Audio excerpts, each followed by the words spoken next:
Cameroun transition de gré à gré, Sedoum Bombo Njoya premier agneau sacrificiel. La CAN Total Energy 2021 et la Coupe du Monde au Qatar sont de gros appâts pour l'investiture de Franck-Emmanuel Biya comme nouveau président de la République. Chaque fois que l'équipe nationale réalise de bonnes performances, le gouvernement a constamment profité pour mettre en œuvre des mesures risquées en temps ordinaire. Alors que les Camerounais fêtaient la qualification du Cameroun pour la finale de la CAN 2008 au Ghana, il a majoré le soir même le prix de l'essence à la pompe. Biya intervient régulièrement dans le choix des entraîneurs et des équipes nationales. Lors de la Coupe du Monde 1994, il a fait rappeler Andy Paquem et Louis-Paul Méfédé, ignorés par le Français Henri Michel, alors sélectionneur des Lions indomptables. En 2004, la presse a rapporté qu'il s'était de nouveau ingéré dans les affaires du football pour imposer la présence de Patrick Mboma dans la sélection choisie par l'entraîneur Winfried Schaffer pour la CAN. Mboma, alors extrêmement populaire au Cameroun, avait dans un premier temps été écarté, à la demande du ministre de la Jeunesse et des Sports, Minge, mais aux grandes dames de beaucoup de Camerounais. Les chroniqueurs de l'époque avaient vu dans l'intervention du chef de l'État un lien direct avec l'élection présidentielle qui devait avoir lieu quelques mois après. En infligeant un véritable camouflet au Minge, enfin politicien, Paul Biya donne l'impression d'être à l'écoute du peuple.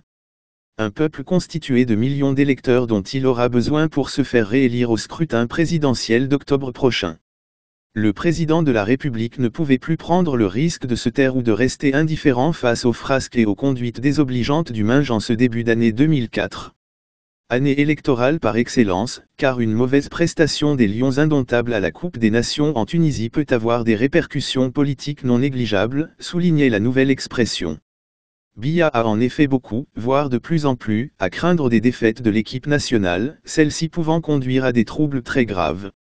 C'est pour la même raison que Sedoum Bombo Njoya, fils d'un ancien baron du régime, a été sacrifié sans autre forme de procédure lorsque la ferveur populaire a été critique autour de Samuel Eto'o.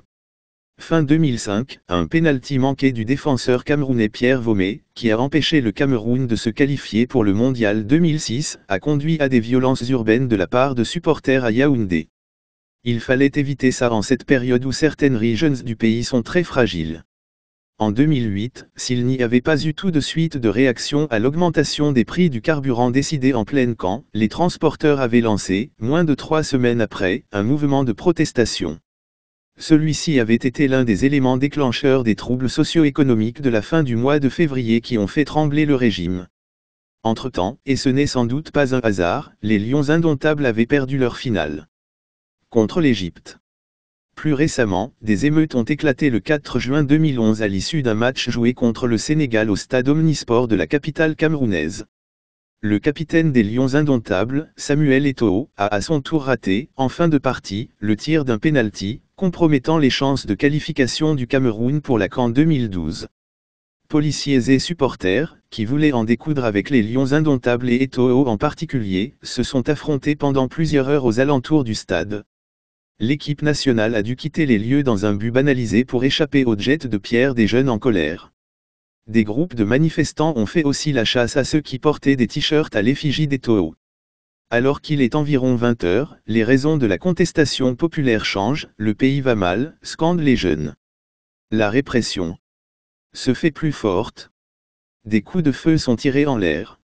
Le gaz lacrymogène est jeté dans la foule. Des éléments des équipes spéciales d'intervention rapide, ESIR, vont jusqu'à pourchasser des jeunes dans les domiciles, a rapporté le quotidien Le Jour. Les échauffourées se sont poursuivies tard dans la nuit, faisant plusieurs blessés. Des journaux de la presse privée ont évoqué 4 morts, dont un par balle, sans donner cependant plus de détails. Avant l'élection présidentielle de 2011 dans sa ligne de mire, Biya s'est particulièrement mobilisé pour le football à l'occasion de la CAN de janvier 2010 et du Mondial de juin 2010. Quelques mois avant ces compétitions, l'équipe nationale était en mauvaise posture, accumulant de mauvais résultats. Sa qualification pour le Mondial comme pour la CAN apparaissait très mal engagée. Fin juillet 2009, Biya a alors fait recruter un nouvel entraîneur, le Français Paul Le Guen, pour coacher les Lions indomptables. Afin de montrer aux Camerounais la sollicitude du chef de l'État pour leur sport préféré, l'événement a été largement médiatisé. Autorités sportives, anciens ministres des Sports, ex-capitaines des Lions indomptables, journalistes et supporters ont été invités à assister au Palais des Sports de Yaoundé à la signature du contrat de l'entraîneur. Beaucoup d'argent a aussi été dépensé, l'opération a coûté plus de 100 millions de FCFA, 152 000 €, selon la presse. Cherchant tout à la fois à créer un lien avec ses concitoyens et à profiter de l'aura des Lions, le président a par la suite invoqué ces derniers dans une lettre écrite à ses concitoyens, à l'occasion du 27e anniversaire de son accession au pouvoir, en novembre 2009. Je voudrais vous faire une confidence, si vous le voulez bien. Lorsqu'il m'arrive de m'interroger sur nos enjeux nationaux et notre destin commun, comme c'est certainement le cas pour chacun d'entre vous, je pense aux lions indomptables qui ne sont jamais aussi forts qu'en période de doute et qui savent se relever à chaque fois de chaque faux pas perpétré.